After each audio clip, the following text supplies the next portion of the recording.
৩৬শে জুলাই আন্দোলন করেছে আরব আমিরাত।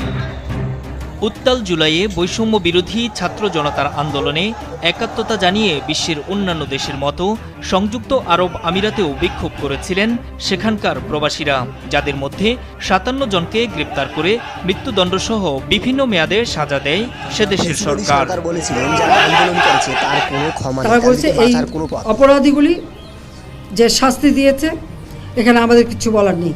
গ্রেপ্তার হওয়া এই বাংলাদেশি প্রবাসীদের মুক্ত করার ব্যাপারে শেখ হাসিনা যখন জুলাইয়ের শেষ দিকে এই বক্তব্য দেন, তখনও তিনি দেশের প্রধানমন্ত্রী।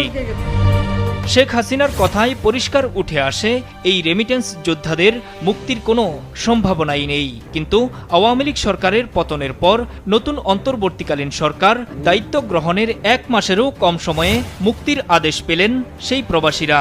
কিভাবে তা সম্ভব হলো, এর পেছনে কোন কারিশমাই